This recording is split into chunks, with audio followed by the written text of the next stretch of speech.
반갑습니다. 네, 우리 같이 서로 인사하실까요? 잘 오셨습니다. 네, 네, 네, 잘 오셨습니다. 네, 네, 오늘 날씨가 좀 굳어서 비도 오고 하는데 또 예배 자리 나오신 여러분 환영하고 축복합니다. 오늘은 사도행전 24장 24절에서 27절까지 말씀을 가지고 탐욕으로 막힌 인연이라는 제목으로 같이 함께 말씀을 나누겠습니다. 지난 시간에 사도 바울이 자신을 변론하는 내용을 우리가 같이 함께 살펴봤는데요. 사도 바울이 예루살렘에 머물렀던 시간이 12일이었습니다. 12일 동안 예루살렘에서 행한 그 행적을 설명하는 과정에서 유대인들이 바울을 고발했던 그런 고발 내용들이 다 거짓된 고발이었다라는 것을 분명하게 증명했습니다. 그래서 사도 바울은 스스로 자신의 변론을 통해서 무죄라는 걸 아주 분명하게 명확하게 밝혔었는데요.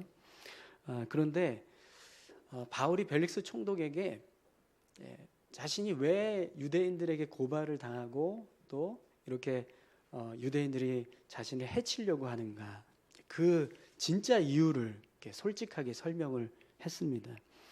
유대인들이 이단이라고 생각하는 예수님을 믿는 도에 대해서 자신이 믿고 있고 또 그 믿음을 지키면서 삶을 살아가고 있다, 이렇게 이제 고백하는 내용을 우리가 볼 수 있었는데요.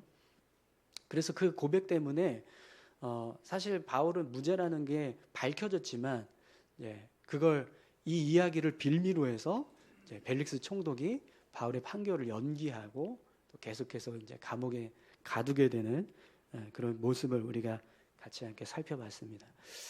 그런데 여러분, 이제 오늘 본문 말씀을 보면 사도 바울이 이렇게 가이사랴 감옥에 갇히게 된 시간이 무려 2년이나 흘러가게 되는 것을 볼 수 있습니다. 여러분 27절 말씀을 한번 보시겠어요? 이태가 지난 후 보르기오 베스도가 벨릭스의 소임을 이어받으니 벨릭스가 유대인의 마음을 얻고자 하여 바울을 구류하여 두니라. 아멘. 본문을 보면 이태가 지난 후 이렇게 돼 있죠. 이 이태가 2년이라는 건 아시죠? 네. 2년이 시간이 흐른 거예요. 2년이라는 시간이 지금 흘렀는데 베스도라고 하는 새로운 총독이 부임을 했습니다. 그래서 벨릭스 총독이 이제 이 베스도에게 소임을 넘겨주는 그런 상황이 되었는데요. 그런데 그때까지도 바울이 지금 이 가이사랴 감옥에 갇혀 있었습니다. 그리고 벨릭스가 바울을 풀어줘야 되는데 유대인들의 마음을 얻는답시고 소임을 다 마쳤는데도 불구하고 바울을 풀어주지 않는 겁니다. 그래서 계속해서 바울이 이 가이사랴에 있는 헤롯궁 감옥에 갇히게 되는 그런 모습이 되고 있었습니다. 그러니까 본문을 보시면 이렇게 2년이 지난 거예요. 2년이 지났는데도 불구하고 계속해서 바울이 이 가이사랴에 머물러 있게 되었다라는 거죠. 그럼 여러분, 이 2년이라는 시간은 사실 짧은 시간이 아니잖아요. 그죠? 여러분, 2년은 굉장히 긴 시간입니다.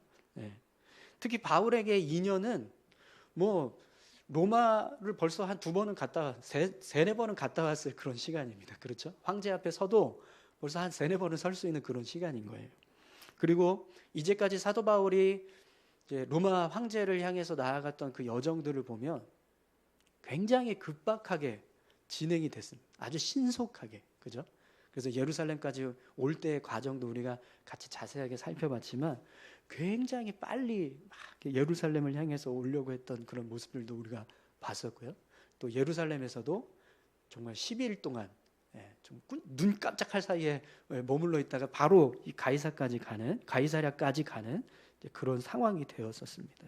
그렇게 하나님의 인도하심을 받아서 로마 황제를 향해 나아가는 이 여정을 이루어가고 있었던 바울에게 2년은 굉장히 큰 시간이었어요. 그죠? 그럼 여러분, 사도 바울의 여정은 지금 하나님께서 주관하고 계신 거잖아요. 근데 왜 하나님이 사도 바울을 이렇게 가이사랴에 2년 동안 머무르게 하셨을까요? 2년, 이 시간이 흘러갈 필요가 없이 그냥 신속하게 벨릭스 총독에 의해서 가이사에게 상소를 하고 로마를 향해서 여정을 시작해도 무관했을 것 같은데, 굳이 이렇게 2년 동안 이 가이사랴라고 하는 이 곳에서 사도 바울이 2년 동안 머물러 있어야 했던 이유가 뭐냐라는 겁니다. 하나님께서 왜 사도 바울에게 이런 2년의 시간을 허락하고 계시는가? 오늘 본문의 내용을 좀 보면, 지금 바울이 2년 동안 가이사랴에 머무르게 된 모습은 하나님이 행하신 일이라기보다 그냥 불의한 악한 벨릭스 총독 때문에, 그의 탐욕과 어떤 이기적인 그런 행동 때문에 벌어진 일인 것처럼 보여집니다. 여러분 본문을 보시면 바울이 2년 동안 가이사랴에 머물게 된 이유를 두 가지 설명해 주고 있거든요. 우선 먼저 첫 번째 이유를 한번 보시죠. 26절입니다. 동시에 또 바울에게서 돈을 받을까 바라는 고로 더 자주 불러 같이 이야기하더라. 아멘. 바울이 2년 동안 이 가이사랴에 감금되었던 주된 이유는요, 벨릭스 총독이 바울에게서 뇌물을 받고 싶은 마음 때문이었어요. 돈을 받고 풀어줄 의향으로 바울을 붙잡아 두고 있었다는 겁니다. 근데 바울이 돈을 안 주니까 계속 그냥 감금시켜 놓고 그렇게 2년이라는 시간이 흘러가게 되었다라는 거예요. 또 앞에 27절에서 우리가 같이 함께 보았지만, 벨릭스 총독이 이제 자신의 총독의 임기를 다 마치고 새로운 총독에게 소임을 다 넘겨줘야, 그럼 여러분 신임 총독이 이제 전임 총독에게 그 소임을 다 넘겨받을 때 어떤 식으로 넘겨받아야 정상적인 거예요? 그동안 쌓였던 업무들은 다 처리를 하고 그리고 나서 새롭게 시작할 수 있게 해주는 것이, 그게 원칙이잖아요. 그죠? 그런데 지금 이 벨릭스 총독은 어떻게 하고 있는 거예요? 자신이 묶어두고 있었던 바울에 대해서 그걸 그냥 처리하지 않고 이 베스도라고 하는 새로운 총독에게 그냥 넘겨버리는 그런 상황이 된 겁니다. 이렇게 바울은요, 이 벨릭스 총독이라고 하는 이 사람의 탐욕과 욕망 때문에, 이기적인 행동 때문에 결국에는 2년이라는 긴 시간을 가이사랴에 묶여 있는 그런 시세가 되었다라는 거죠. 자, 그러면 여러분 이 2년 동안 바울이 가이사랴에서 어떻게 생활을 했을까요? 여러분이 만약에 바울이었다면 이 2년 동안 가이사랴에 머물러 있는 동안 여러분 어떻게 생활을 하셨겠습니까? 이 2년의 시간을 어떻게 보내셨을까요? 저는 제가 이렇게 말씀을 묵상하면서 설교 준비하면서 그런 생각이 들더라고요. 저는 하나님께 빨리 이 상황을 좀 해결해 달라고 막 이렇게 촉구했을 것 같습니다. 왜 하나님 그동안 이렇게 로마를 향한 여정을 그렇게 막 폭풍 몰아닥치듯이 그렇게 신속하게 진행을 하시더니 왜 갑자기 이 가이사랴에서는 2년이라는 시간 동안 이곳에 발이 묶여 있게 하십니까? 왜 빨리 이 일을 처리하시지 않고 저를 이렇게 이곳에 머물러 있게 만드시나요? 이러면서 하나님을 향해서 하나님 빨리 좀 해주세요 막 불평하고 빨리 해달라고 촉구하는 그런 모습이 되었을 것 같아요. 여러분 어떠세요? 여러분이라면 어떻게 하셨을 것 같습니까? 또 저는요, 제가 만약에 바울이었다면 벨릭스 총독을 미워했을 것 같습니다. 그렇지 않습니까? 저 인간 때문에 지금 이 감옥에 갇혀서 옴짝달싹 못하고 가지도 않고 오지도 못하고 이런 상황이 지금 되고 있는 거잖아요. 그러니까 바울의 마음에 이 벨릭스 총독을 향한 또 미움, 증오 이런 게 생기지 않았을까요? 바울은 그렇지 않았을 것 같습니다. 근데 저였다면 그랬을 것 같아요. 그죠? 여러분은 어떠세요? 여러분이라면 어떻게 하셨겠습니까? 다들 표정이 참 담임 목사가 뭐 이런 표정이신데요. 여러분은 전혀 그런 마음이 바울과 같이 아주 사랑스러움으로 그 벨릭스를 바라보면서 복음을 전하시는 그런 모습이 되고 계셨겠죠. 근데 저는 못했을 것 같아요. 그렇게 야, 저 인간 하나님 저 인간 좀 죽여주시면 안 돼요? 막 이랬을 것 같아요. 네, 그렇게 막 미워하면서 벨릭스를 바라보지 않았을까, 네, 그런 생각이 들었습니다. 네, 여러분 오늘 본문을 보시면 사도 바울이 2년 동안 어떻게 생활을 했는가 자세하게 기록이 되지 않아요. 네, 그래서 어떤 마음으로 살았을지 또 어떻게 행동했을지 이 2년을 어떻게 흘려보냈을지 잘 알 수가 없습니다. 그런데 본문의 내용을 통해서 보면 분명하게 드러나고 있는 몇 가지 사실이 있습니다.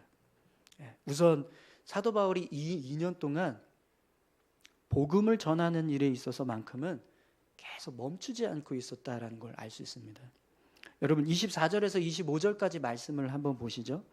수일 후에 벨릭스가 그 아내 유대 여자 드루실라와 함께 와서 바울을 불러 그리스도 예수 믿는 도를 듣거늘 바울이 의와 절제와 장차오는 심판을 강론하니 벨릭스가 두려워하여 대답하되 지금은 가라 내가 틈이 있으면 너를 부르리라 하고. 아멘.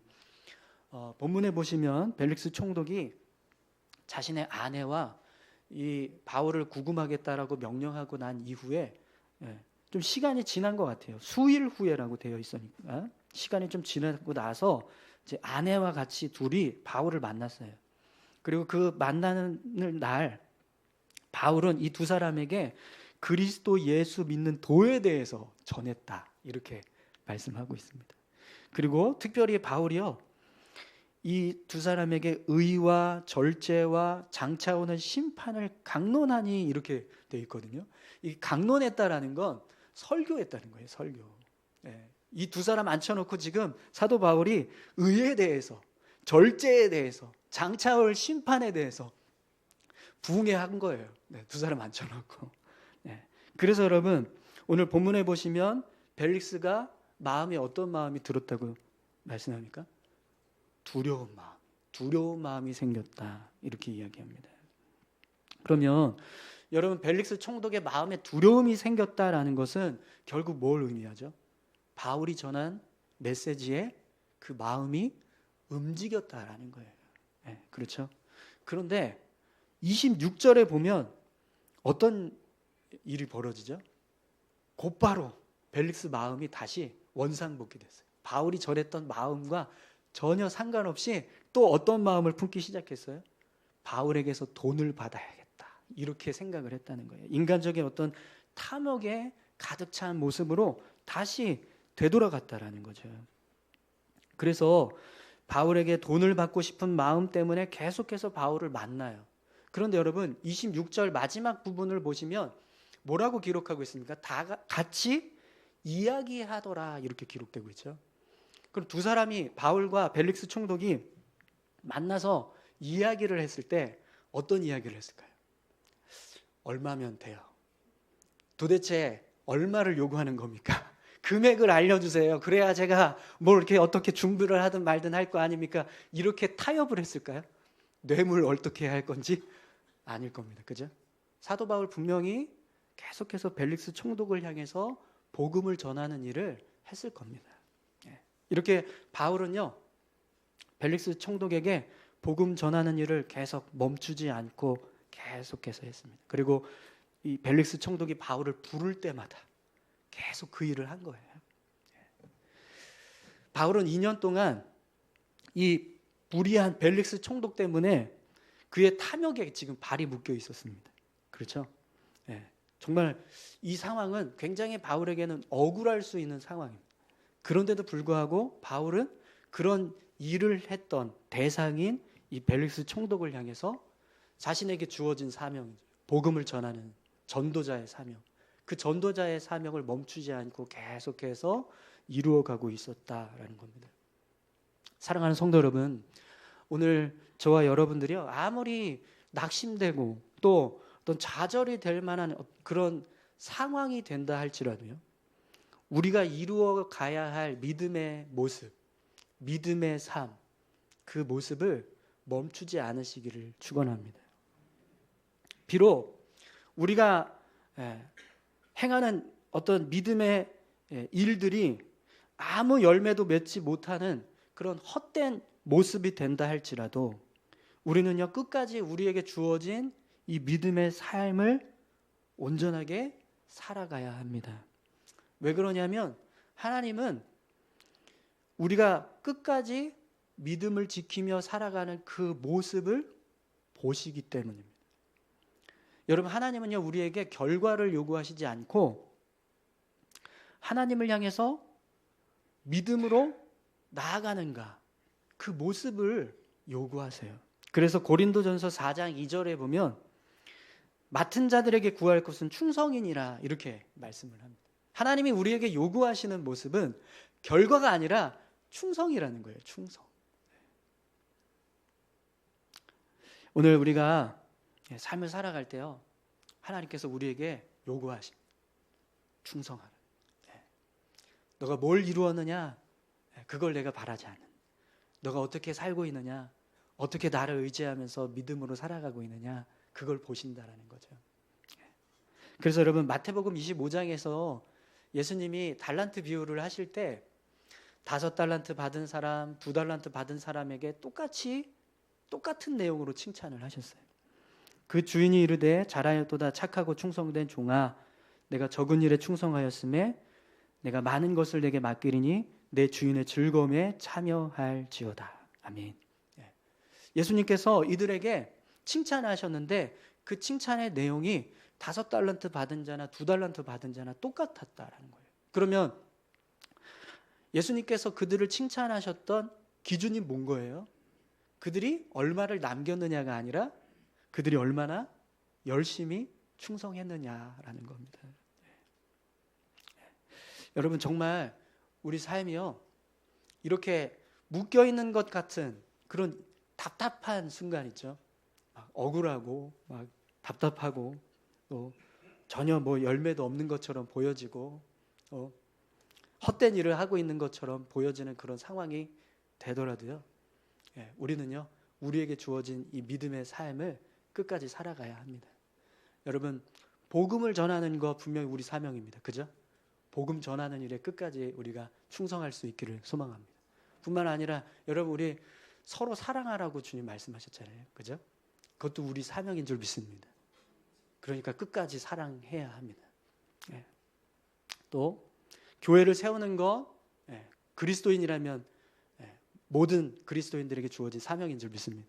오늘 저와 여러분들이 교회를 세우는 일에 있어서 끝까지 충성하실 수 있기를 축원합니다. 그래서 여러분, 야고보서 1장 12절은 우리에게 이렇게 말씀합니다. 시험을 참는 자는 복이 있나니 이는 시련을 견디어낸 자가 주께서 자기를 사랑하는 자들에게 약속하신 생명의 면류관을 얻을 것이기 때문이라. 아멘. 오늘 저와 여러분들이 끝까지 충성해서 생명의 열매를 맺는 믿음의 삶 되시기를 바랍니다. 또 여러분, 벨릭스 총독이요, 이 바울에게 뇌물을 달라고 계속 요구했잖아요. 그런데 바울은 그 뇌물을 요구하는 걸 응하지 않았어요. 그죠? 오늘 본문을 보면 분명하게 그 사실만큼은 우리가 알 수 있습니다. 바울이요, 벨릭스 총독이 계속해서 돈을 바라고 자주 만나서 그를 불렀어요. 그리고 같이 이야기를 합니다. 그럼 여러분, 그 이야기를 할 때 어떤 상황들이 연출되었을까요? 벨릭스 총독은 계속 너 언제 줄 거냐, 너 얼마 줄 거냐, 막 이런 얘기 했을 거예요. 그죠? 근데 바울은 그거 들은 척도 안 하고 그가 요구하는 대로 돈을 주지 않았습니다. 그리고 계속해서 복음을 전하는 거예요. 그러니까 결국에는 어떻게 됐어요? 원하는 대로 안 해서 2년이라는 시간 동안 이 가이사랴에 묶여 있는 상황이 된 겁니다. 자, 그러면 여러분, 왜 바울은 뇌물을 주고 쉽게 풀려날 수 있는데 뇌물 주지 않고 계속 원하는 대로 벨릭스 총독이 요구하는 대로 하지 않았을까요? 여러분이라면 어떻게 하시겠습니까?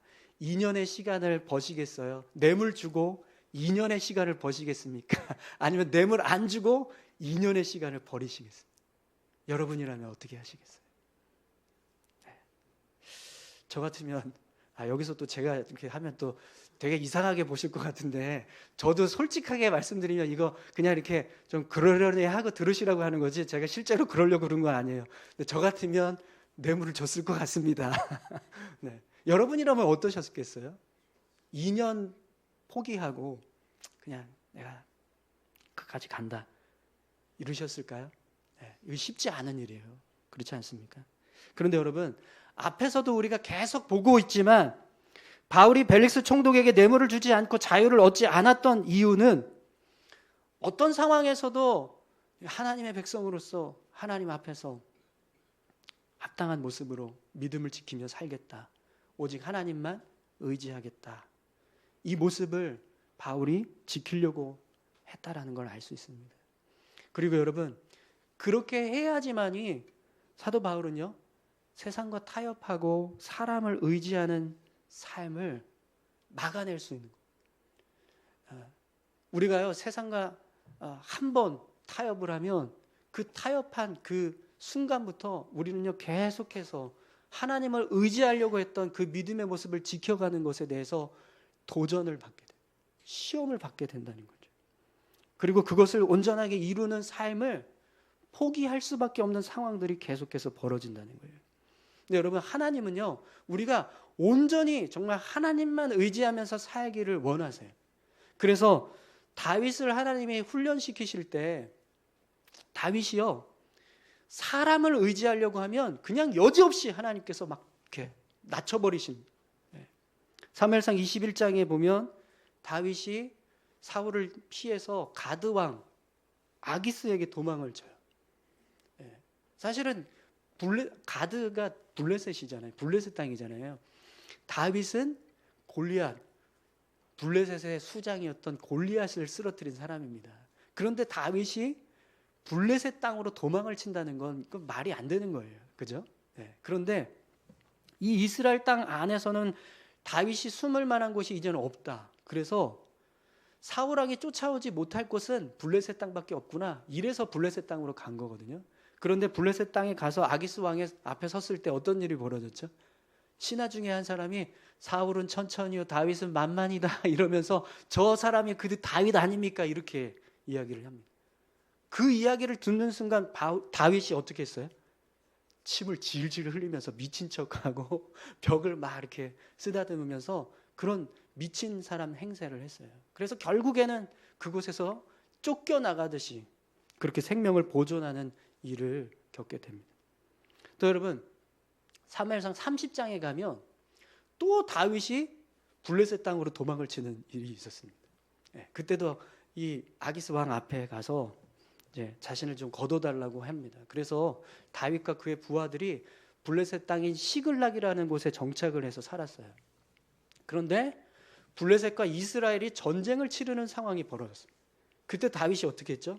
군사들을 같이 이끌고 이 전쟁에 참전을 했어요. 그것도 누구 편에 서서요? 블레셋의 편에 서서 전쟁에 참여를 한 거예요. 근데 그때 마침 블레셋의 신하 중에 한 사람이, 이 다윗은 전쟁이 일어나면 우리를 배신하고 이스라엘 편에 설 거다, 그래서 쫓아내라고. 그래서 결국에는 다시 시글락으로 돌아오게 됩니다. 그런데 돌아오는 상황에서 어떤 일이 벌어지죠? 아말렉 군사들이 시글락을 다 쳐서 아내와 아이들 재산을 다 빼앗기는 상황이 벌어졌어요. 그때 다윗의 부하들이 다윗을 돌로 쳐 죽이자, 이렇게 이야기합니다. 너 때문에 우리가 이런 어려움을 당했다, 이렇게 그를 비난하면서 다윗을 죽이려고 해요. 왜 그런 일을 겪게 되었을까요? 다윗이 하나님을 의지하는 게 아니라 사람을 의지하려고 했기 때문에. 그래서 그때 다윗이 정신 차리고 에봇 가지고 오라고. 그래서 에봇 붙잡고 하나님 앞에 기도하면서 하나님 이 일을 해결해 달라고 간 거예요. 그래서 결국에는 아말렉을 쫓아가서 아내들도 자녀들도 빼앗겼던 물건들도 다 찾아서 돌아오는 일을 겪게 됩니다. 이렇게 하나님은, 하나님의 백성들이 세상을 의지하고 사람을 의지하는 삶을 살아가는 것을 원하지 않으신다는 거예요. 하나님만 의지하면서 살기를 바라신다라는 거죠. 그래서 여러분, 예수님도요, 마태복음 6장 31절에서 33절에 우리를 향해서 이렇게 말씀하고 계세요. 그러므로 염려하여 이르기를 무엇을 먹을까, 무엇을 마실까, 무엇을 입을까 하지 말라. 이는 다 이방인들이 구하는 것이라. 너희 하늘 아버지께서 이 모든 것이 너희에게 있어야 할 줄을 아시느니라. 그런즉 너희는 먼저 그의 나라와 그의 의를 구하라. 그리하면 이 모든 것을 너희에게 더하시리라. 네, 아멘. 네, 아멘을 안 하시네요, 다들. 네, 이 주옥 같은 말씀을 들으면서 어떻게 아멘들을 안 하시려고 하세요? 네. 여러분, 이 말씀은 어떤 상황에서도 하나님을 붙잡고 의지하는 것을 우리 삶에서 우선순위로 삼아라라고 하시는 말씀입니다. 그리고 그렇게 삶을 살아갈 때 하나님께서 우리 삶을 책임져 주신다라는 거죠. 분명 하나님은 우리가 하나님만 의지하며 살기를 원하십니다. 그래서 십계명에 오죽하면 십계명의 1계명을 하나님 뭐라고 말씀하셨어요? 너는 나 외에 다른 신을 내게 두지 말라. 이렇게 말씀하십니다. 다른 신 두지 말라. 다른 것 두지 말라. 너 하나님만 의지해라. 이렇게 말씀하고 계시는 겁니다.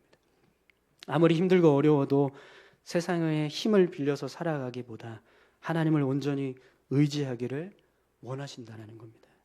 사랑하는 성도 여러분, 오늘 저와 여러분들의 삶이 하나님만 의지하는 삶이 될 수 있기를 축원합니다. 여러분, 하나님의 백성들이요, 힘들고 어렵다고 해서 하나님 붙잡지 않고 세상을 붙잡으면 결국 그 일은 하나님의 뜻과 무관한 일이 돼버려요. 그러면 우리 삶은요, 하나님의 백성다운 모습으로 삶을 살아갈 수가 없습니다. 그래서 사라가, 여러분, 아브라함에게 하나님께서 아들 주시겠다라고 했잖아요. 근데 사라가 어떻게 했죠? 언제 주실 거냐고. 이렇게 오래 기다렸는데 언제 주실 거냐고. 그래서 안 되겠다 싶어가지고 하갈이라는 여종을 아브라함에게 붙여줍니다. 그래서 그 여종을 통해서 아들을 낳게 하죠. 그래서 이스마엘이라는 아들이 태어났는데, 그것 때문에 어떤 일이 있었죠? 사라가 여종인 하갈에게 멸시를 당합니다. 여러분, 이 모습을 신약에서 예수님이 우리에게 똑같이 말씀하셨는데, 그 모습이 맛을 잃은 소금은 길에 던져져서 밟혀진다, 이렇게 말씀합니다. 하나님 의지하지 않고 세상 붙잡고 세상을 쫓아서 살아가는 그리스도인들의 모습이 결국 그렇게 밟혀지는 모습, 조롱당하고 멸시당하는 모습이 된다. 힘을 잃어버린다는 거예요. 여러분, 오늘 저와 여러분들이 하나님 붙잡고 나아갈 때 우리 삶이 정말 힘 있는 삶이 될 줄 믿습니다. 우리가 연약하고 부족할지라도 세상 앞에서 당당하게 설 수 있는 이유는 하나님, 이 세상을 창조하신 하나님이 우리의 아버지가 되시기 때문입니다. 할렐루야. 그 하나님 붙잡고 믿음으로 살아가는 저와 여러분들 되시기를 소망합니다. 마지막으로 여러분, 바울이 놓치지 않았던 것, 끝까지 포기하지 않았던 것, 그의 사명, 로마 황제를 향해서 나아가겠다라고 하는 사명, 그 사명을 끝까지 놓치지 않고 지켜갔습니다. 25장 1절에서 12절 말씀해 보면 이제 결국에는 바울이 이 베스도라고 하는 새로운 총독에게 가이사에게 상소합니다, 이렇게 이야기를 해서 이제 로마를 향한 여정을 시작하게 돼요. 그런데 여러분, 한번 생각해 보십시오. 2년이란 이 시간이 여러분 정말 긴 시간이잖아요. 아무리 바울이라고 하지만 이 가이사라에서 머물렀던 이 2년의 시간은 굉장히 사명을 포기하기에 쉬운 그런 시간, 그렇지 않습니까? 바울이 만약에 하나님께서 나에게 주어진 이 사명을 온전하게 이루어 가시려고 하는 게 아닌가? 그래서 지금 이렇게 2년 동안 가이사랴에 머물게 하고 계시나? 라는 생각을 했다면 얼마든지 바울은 자신에게 주어진 사명을 포기할 수도 있었을 겁니다. 그렇지 않습니까? 저라면 그랬을 것 같아요. 그죠? 2년 동안 아무 일도 못하고 그냥 감옥에 갇혀서 살아야 한다면 이게 지금 하나님이 나에게 주신 사명이 맞나? 그 사명을 이루어 가시려고 하는 것이 맞나? 이렇게 생각할 수밖에 없는 상황인 거예요. 바울도 그랬을 겁니다.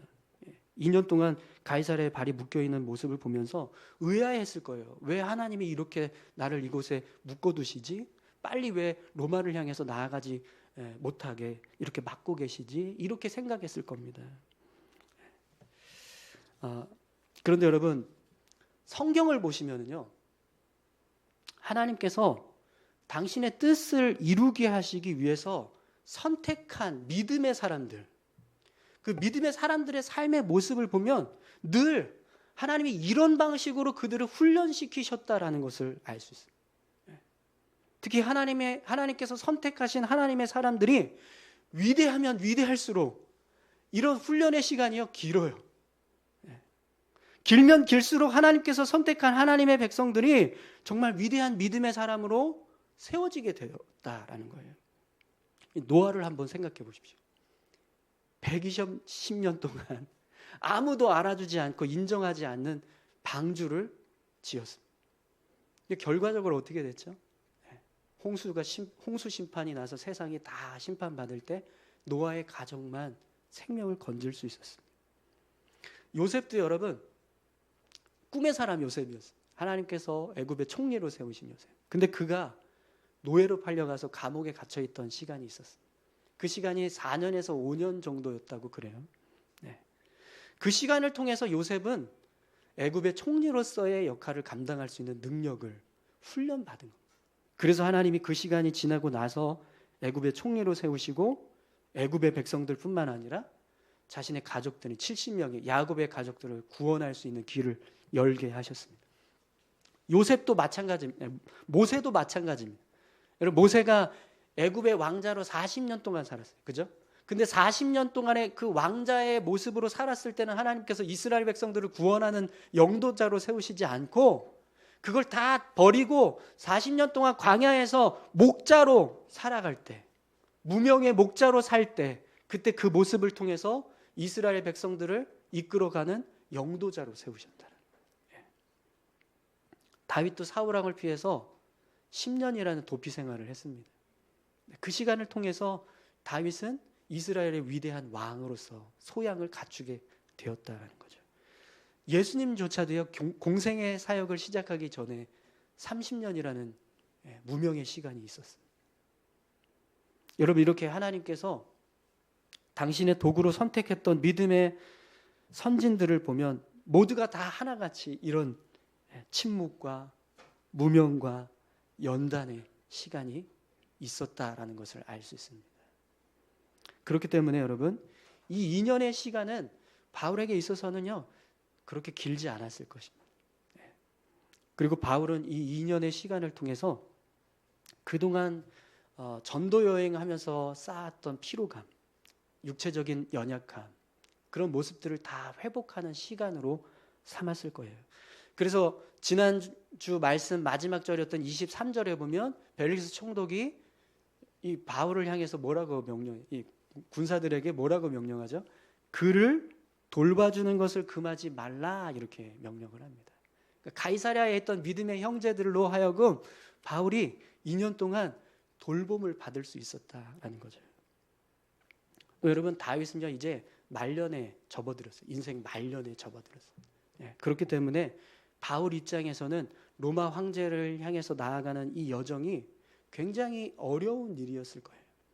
그걸 하나님께서 이제 고려하셔서 2년 동안 바울을 돌보시고 충전케 하시는 은혜의 시간을 허락해 주셨다라는 거죠.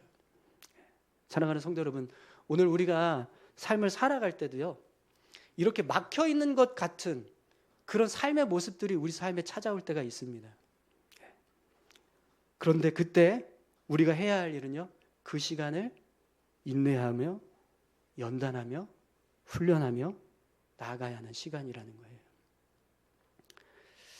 여러분, 우리 인생이 사실은 그런 모습이 아닐까라고 생각합니다. 우리가 예수 믿고 구원받았습니다라고 해서 하나님의 백성으로서의 삶을 살아가는 이 삶, 언젠가 우리가 하나님 나라에 서게 될 그 순간까지 우리의 삶의 모습은 어떤 모습으로 채워져야 할까요? 믿음으로 계속해서 순종하며 삶을 살아가는 그런 훈련의 과정들이라는 걸 여러분, 우리가 기억할 수 있기를 소망합니다. 우리에게 주신 이 시간은요, 정말 잘 보내야 합니다. 이 시간에 여러분, 우리가 믿음으로 서지 못하면 얼마든지 우리는요, 이 시간을 우리 믿음을 잃어버리고 세상을 쫓아서 세상의 방법을 따라서 삶을 살아가는 불신앙적인 시간으로 우리가 삶을 살아갈 수도 있습니다. 또 우리가 믿음으로 서지 못하면 우리 마음에 미움과 증오와 분노로 채우면서 이 시간을 살아갈 수도 있습니다. 또 어쩌면 우리가 믿음으로 서지 않는다면 우리는요, 끊임없이 하나님을 향해서 원망하고 불평하면서 삶을 살아가는 모습으로 우리 시간을 채울 수도 있습니다. 여러분, 믿음은 결국 인내와 순종의 결과물이라는 걸 아십니까? 모르시는군요. 네. 아무도 대답을 안 하시는 거니까 다 여러분, 믿음은요, 인내와 순종의 결과물이에요. 그렇지 않습니까? 네. 끝까지 인내하고 하나님 말씀에 순종했을 때 그것이 하나님께서 보시는 믿음의 모습이라고 말씀하시는 거죠. 아까 제가 읽어드렸던 야고보서 1장 12절 말씀 다시 한번 읽어드리겠습니다. 시험을 참는 자는 복이 있나니 이는 시련을 견디어낸 자가 주께서 자기를 사랑하는 자들에게 약속하신 생명의 면류관을 얻을 것이기 때문이라. 아멘. 분명히 시험이 있어도 견디면서 인내하면서 끝까지 믿음을 지키며 살아갔던 사람들, 그들이 생명의 면류관을 받게 된다고 말씀하십니다. 오늘 저와 여러분들의 삶이요, 그렇게 바울처럼 이 불의한 벨릭스 때문에 2년 동안 갇혀있고 멈춰있고 또 묶여있는 것 같은 그런 삶을 살아간다 할지라도 그 속에서 여러분 끝까지 믿음을 지키며 우리에게 주어진 사명을 감당하는 그런 귀한 삶을 살아가실 수 있기를 축원합니다. 우리 같이 함께 찬양하실까요? 예수 늘 함께 하시네. 우리 이 찬양 하시면서 우리 믿음을 지키고 우리의 삶을 온전히 이루어 가겠다라고 우리가 결단할 수 있기를 소망합니다.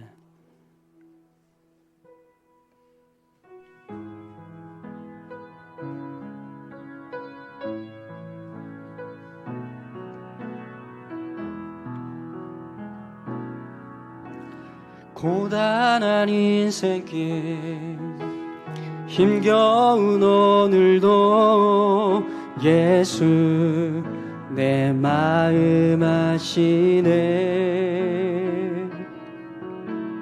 지나간 아픔도 마주할 세상도 예수 내 마음 아시네. 하루를 살아도 기쁨으로 가리. 예수 늘 함께 하시네. 후회도 염려도 온전히 맡기리. 예수 늘 함께 하시네. 믿음의 눈 들어 주를 보리. 이 또한 지나가리라. 주어진 내 삶의 시간 속에 주의 뜻 알게 하소서. 하루를 살아도 기쁨으로 가리. 하루를 살아도 기쁨으로 가리. 예수 늘 함께 하시네. 후회도 염려도 온전히 맡기리. 예수 늘 함께 하시네. 믿음의 눈 들어 주를 보리. 이 또한 지나가리라. 주어진 내 삶의 시간 속에 주의 뜻 뜻 알게 우리 목소리로만 같이 함께 찬양할까요? 믿음의 눈 들어 주를 보니 이 또한 지나가리라. 주어진 내 삶의 시간 속에 주의 뜻 알게 하소서. 아멘. 우리 같이 기도하시겠습니다. 하나님, 우리에게 이렇게 답답하고 또 때로는 억울하고 묶여있는 것 같은, 헛되고 무의미한 것 같은 그런 삶의 모습들이 찾아올 때가 있습니다. 그때 하나님, 우리가 끝까지 인내하며 믿음으로 순종할 수 있기를 소망합니다. 그래서 하나님이 기뻐하시는 일을 이루어가는 우리 모두가 될 수 있도록 인도해 주시옵소서. 우리 같이 이렇게 기도하길 원합니다. 함께 기도하시겠습니다. 하나님 아버지 감사합니다. 하나님, 탐욕으로 막혀진 2년의 시간, 이 시간이 원망과 불평으로 끝나고 또 미움과 증오로 끝나는 시간이 되지 않게 하시고 믿음을 지키며 승리할 수 있는 삶을 살 수 있는 시간으로 하나님 채워주신 감사합니다. 사도 바울의 삶을 통하여 우리가 다시 한번 어떤 모습으로 삶을 살아가야 할지를 하나님 함께 나누었습니다. 아버지 하나님, 우리의 삶 가운데도 이런 어려움이 있을 때, 힘든 일이 있을 때 낙심하거나 좌절하거나 불평하기보다 원망하기보다 하나님 붙잡고 우리에게 주신 사명 감당하며 하나님께서 주시는 일들 온전히 이루어가는 삶이 될 수 있게 하여 주시옵소서. 인간의 방법과 사람의 능력으로 우리의 문제를 해결하려고 하기보다 오직 하나님 붙잡고 의지하면서 하나님만 바라보면서 나아갈 수 있는 우리 모두가 되게 하여 주시옵소서. 그래서 아버지 하나님, 언젠가 우리에게 주실 생명의 면류관을 얻는 자 될 수 있도록 주님 역사에 주옵소서. 주님 감사합니다. 감사합니다. 하나님,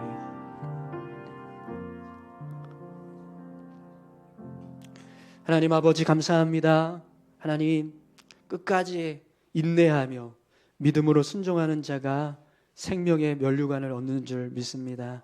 우리 인생의 길이 그렇게 끝까지 인내하며 순종하는 믿음의 삶 되게 하여 주옵소서. 감사드리며 예수님의 이름으로 기도합니다. 아멘.